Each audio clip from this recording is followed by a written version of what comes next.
Oh my God! पहले part में आपने देखा कि दिव्यांग और जितिन रीत के घर जाते हैं और वहाँ रखी चुड़ैल वाली किताब खोल देते हैं, जिस वजह से सभी चुड़ैलें आजाद हो जाती हैं। दिव्यांग, जितिन और रीत किचन में छुप जाते हैं, पर चुड़ैल उनको ढूंढ लेती है। पर तभी रीत के पापा आकर उन तीनों को बचा लेते हैं और अपनी गाड़ी में बैठा कर ले जाते हैं। फिर दिव्यांग और जितिन को पता चलता है कि चुड़ैल की किताब रीत के पापा की है। क्या आप सच बोल रहे हो अंकल? मैं झूठ क्यों बोलूंगा? उन चुड़ैलों को मैंने ही बनाया है। पर कैसे? कोई इंसान चुड़ैलों को कैसे बना सकता है? रीत के पापा फिर जितिन को अपने बचपन की एक बात बताते हैं। मैं बचपन में बहुत मोटा था, इसलिए सब मेरा मजाक उड़ाते थे। मेरा कोई भी दोस्त नहीं था। मैं हमेशा अपने कमरे में अकेला रहता था। एक दिन जब मैं स्कूल से वापस आ रहा था तो मुझे एक जादूगरनी मिली। उसको किसी गाड़ी वाले ने टक्कर मार दी थी। आपको तो बहुत चोट लगी है। मैं किसी को बुलाकर लाता हूँ, आपको कुछ नहीं होगा। नहीं, अब मैं नहीं बचूंगी। मेरा अंतिम समय आ गया है। तुम बहुत अच्छे बच्चे हो, इसलिए मैं तुम्हें एक राज बताने जा रही हूँ। ये लो जादुई किताब। जादुई किताब? मैं समझा नहीं कुछ। मैं एक जादूगरनी हूँ। बहुत साल मैंने जादू सीखा है और उससे ये जादुई किताब बनाई है। ये एक ऐसी किताब है जिसमें तुम जो भी लिखोगे वो सच हो जाएगा। क्या सच में? हाँ, सच में। मेरे पास दोस्त नहीं थे तो मैंने अपने लिए बहुत सारे दोस्त बनाए, और दोस्त थे बहुत सारी चुड़ैलें और भूत। शुरू में मेरे साथ बहुत अच्छे से रहते थे। मुझे कोई नुकसान नहीं पहुंचाया, पर कुछ समय बाद इन्होंने मुझे नुकसान पहुंचाना शुरू कर दिया। और एक दिन जब मैं सो रहा था तो एक चुड़ैल ने मुझे मारने की कोशिश की। मैं उससे बच तो गया, पर फिर मुझे समझ आ गया कि मुझे इन चुड़ैलों को जिस किताब से बनाया है उसी में बंद करके रखना होगा। फिर मैंने इन चुड़ैलों को उसी किताब में हमेशा के लिए बंद कर दिया और उन पर ताला लगा दिया। ओह, और हमने वो ताला खोल दिया। अब हम उन चुड़ैलों को वापस उस किताब में कैसे बंद करेंगे? उसी जादुई किताब से। पर वो किताब तो मेरे घर के स्टडी रूम में रखी है और वहाँ वापस जाकर वो किताब लाना बहुत मुश्किल है। पर हमें वो किताब लानी ही होगी।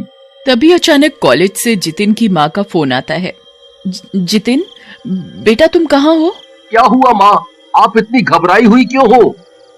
वो बेटा, मैं कॉलेज की न्यू ईयर पार्टी में जा रही थी। मैं अपनी गाड़ी कॉलेज के बाहर पार्क कर रही थी कि मैंने देखा कि कुछ चुड़ैलें कॉलेज के बाहर घूम रही हैं और उन्होंने बाहर घूम रहे कुछ बच्चों को मार भी डाला। मैं यहाँ पार्किंग में ही फंसी हुई हूँ। ना तो मैं बाहर जा सकती हूँ और ना ही कॉलेज के अंदर। मैं क्या करूँ बेटा? आप बिल्कुल भी चिंता मत करो माँ, मैं आ रहा हूँ। जितिन फोन काट देता है। अंकल, वो चुड़ैलों तो पूरे शहर में फैल चुकी हैं। वो तो हमारे कॉलेज तक भी पहुँच चुकी हैं। ओह, ये तो बहुत बुरी खबर है। हमें सबको बचाना होगा। पर कैसे पापा? मुझे घर जाकर वो किताब लानी होगी जिसमें से सभी चुड़ैलें बाहर आई हैं, और उसमें इनको वापस बंद करना है। ये तो बहुत मुश्किल काम है। मुश्किल तो है, पर इतने लोगों की जिंदगी का सवाल है। मुझे उन्हें बचाना ही होगा। हाँ अंकल, आप सही कह रहे हो। एक काम करते हैं, आप हम तीनों को कॉलेज छोड़ दो और वहां से वापस घर जाकर वो किताब ले आओ। हम जब तक इन चुड़ैलों के कॉलेज के अंदर घुसने से पहले खुद कॉलेज के अंदर जाते हैं और वहां जाकर सबको इन चुड़ैलों के बारे में बताते हैं। नहीं, ऐसे तो तुम सबकी जान को भी खतरा है। आप हमारी चिंता ना करें, हमें कुछ नहीं होगा। हाँ पापा, हमें कुछ नहीं होगा। तुम्हें तो कुछ नहीं होगा, ये तो मैं और तुम बहुत अच्छे से जानते हैं बेटा। क्या मतलब? अरे कुछ नहीं, चलो अब कॉलेज आ गया, हमें अंदर जाना होगा। पर उससे पहले मुझे अपनी माँ को पार्किंग से निकालना होगा। हाँ बिल्कुल। सब लोग कॉलेज के गेट तक पहुँच जाते हैं। दिव्यांग, जितिन और रीत गाड़ी से उतर जाते हैं और गेट के अंदर जाते ही एक चुड़ैल को घूमता हुआ देखते हैं। चुड़ैल, हमें यहाँ से छिपकर निकलना होगा। दिव्यांग, जितिन और रीत जैसे तैसे छिपते छिपाते जितिन की मम्मी तक पहुँचते हैं। बेटा जितिन, तू आ गया। हाँ माँ, अब आपको डरने की कोई जरूरत नहीं है। चलो हम अंदर चलते हैं और जल्दी से सबको इन चुड़ैलों के बारे में बताते हैं। हाँ चलो जल्दी से अंदर चलते हैं। सब लोग कॉलेज के अंदर जाते हैं। जैसे ही अंदर घुसते हैं उन्हें चुड़ैल देख लेती है। वो लोग जल्दी से अंदर भागते हैं। अंदर सब लोग पार्टी कर रहे होते हैं, सब लोग नाच गा रहे होते हैं। जितिन और दिव्यांग सबको चुड़ैल के बारे में बताने की कोशिश करते हैं, पर सब डांस करने में इतने मगन होते हैं कि कोई उनकी बात पर ध्यान नहीं देता। ऊपर से गानों की आवाज में किसी को भी उनकी बात ठीक से सुनाई नहीं देती। अब हम क्या करें? कोई हमारी बात सुनने को ही तैयार नहीं है। मेरे पास एक आइडिया है। कौन सा आइडिया? मैं स्टेज पर जाता हूँ और माइक पर जाकर के बोलता हूँ, तो सब मेरी बात सुन लेंगे। अरे वाह, ये तो बहुत अच्छा आइडिया है। चलो जल्दी जाओ, तुम्हें देर नहीं करनी चाहिए। जितिन जल्दी से स्टेज पर जाता है और माइक हाथ में पकड़ता है। हेलो हेलो फ्रेंड्स, प्लीज सब लोग मेरी बात ध्यान से सुनो। कुछ चुड़ैलें एक किताब से आजाद हो गई हैं और पूरे शहर में फैल गई हैं। कुछ तो हमारे कॉलेज के बाहर भी घूम रही हैं। आप सब लोग प्लीज एक हॉल में रहें और कोई भी बाहर न जाए, वरना वो चुड़ैलें आपको मार देंगी। जितिन की बात सुनकर सब लोग हंसने लगते हैं।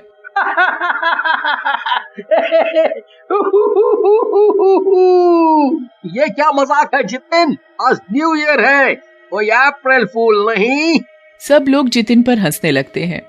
जितिन सबको समझाने की बहुत कोशिश करता है, पर कोई उसकी नहीं मानता और सब नाचने लगते हैं। तभी कुछ चुड़ैल हॉल के अंदर आ जाती हैं और कॉलेज के कुछ बच्चों को पकड़ लेती हैं। बचाओ बचाओ, यहाँ तो सच में चुड़ैल है, ये तो हमें मार डालेगी, कोई बचाओ। चारों तरफ हड़कंप मच जाता है, सब इधर उधर भागने लगते हैं। चुड़ैलें एक एक करके बच्चों को पकड़ पकड़ कर उनका खून पी रही होती हैं और एक चुड़ैल आकर रीत को पकड़ लेती है। बचाओ बचाओ, मुझे बचाओ। रीत बुरी तरह चिल्ला रही होती है और बाकी सब एक दीवार के पीछे छिप जाते हैं। वो चाहकर भी रीत को नहीं बचा पा रहे होते। चुड़ैल रीत को पकड़कर उसका खून पीने लगती है। फिर अचानक वो रीत को धक्का देकर दूर कर देती है। तुझ में तो खून ही नहीं है, बच गई तू, वरना अभी मैं तेरा सारा खून पी जाती। खून नहीं है? ऐसे कैसे हो सकता है कि कोई इंसान बिना खून के जिंदा हो? अरे यार, हमें इससे क्या, बस रीत बच गई ना। हाँ, सही कहा। चुड़ैल वहाँ से चली जाती है और सब लोग बाहर निकल आते हैं। चलो अब जल्दी चलो और नीचे बेसमेंट का गेट खोलकर सबको उसमें ले चलते हैं, फिर हम बाहर से ताला लगा देंगे। कॉलेज के सभी लोग उस हॉल के अंदर जाने लगते हैं। धीरे धीरे सभी लोग हॉल में पहुंच जाते हैं और जितिन तुरंत अंदर से हॉल का दरवाजा बंद कर देता है। जल्दी से यहाँ की सारी खिड़कियाँ अच्छे से बंद कर दो। सब लोग जल्दी जल्दी हॉल की सभी खिड़कियां बंद करने लगते हैं और तभी एक चुड़ैल खिड़की से अंदर आने लगती है। उस खिड़की पर चुड़ैल है, जल्दी उसे बंद करना होगा। दिव्यांग और जितिन जल्दी से भागकर उस खिड़की तक पहुंचते हैं और जोर से उस चुड़ैल को धक्का मारते हैं और खिड़की को बंद कर देते हैं। सभी लोग बहुत डरे हुए होते हैं और उन्हें कुछ समझ में नहीं आ रहा होता कि ये सब क्या हो रहा है।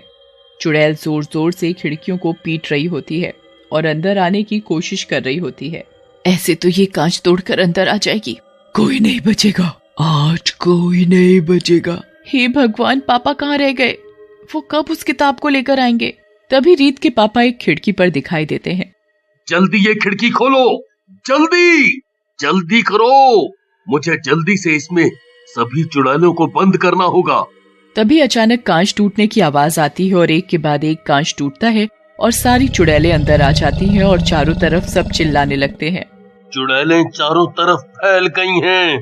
इन चुड़ैलों को इस किताब के अंदर ले जाना बहुत मुश्किल है। अगर मैं इन चुड़ैलों को इस किताब के अंदर बंद करता हूँ तो ये लोग भी इनके साथ इस किताब में बंद हो जाएंगे। बस अब एक ही तरीका बचा है, एक ही तरीका। वो क्या? इस किताब के खत्म होते ही सभी चुड़ैलें इसके साथ खत्म हो जाएंगी। तो क्यों ना आप इस किताब को ही जला दें? नहीं, कभी नहीं, मैं ऐसा नहीं कर सकता। पर क्यों? आपको इस किताब का इतना लालच है कि हमारी जान की भी परवाह नहीं कर रहे हैं आप। मुझे परवाह है और मुझे कोई लालच नहीं है, बस बात कुछ और है। क्या? वो मेरी बेटी, मैंने रीत को भी इसी किताब से बनाया है।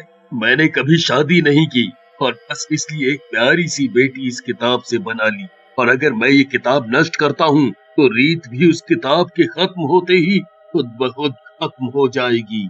ओह, तभी रीत हमेशा घर में बंद रहती थी और उसमें इसीलिए खून ही नहीं है। हाँ। पापा, आप मेरे लिए सबकी जान जोखिम में नहीं डाल सकते। रीत अपने पापा को बहुत समझाती है पर वो उसकी बात नहीं मानते। सबको ये सच जानकर बहुत दुख होता है। कोई भी रीत को खोना नहीं चाहता था। तभी अचानक एक चुड़ैल पीछे से आकर जितिन को पकड़ लेती है।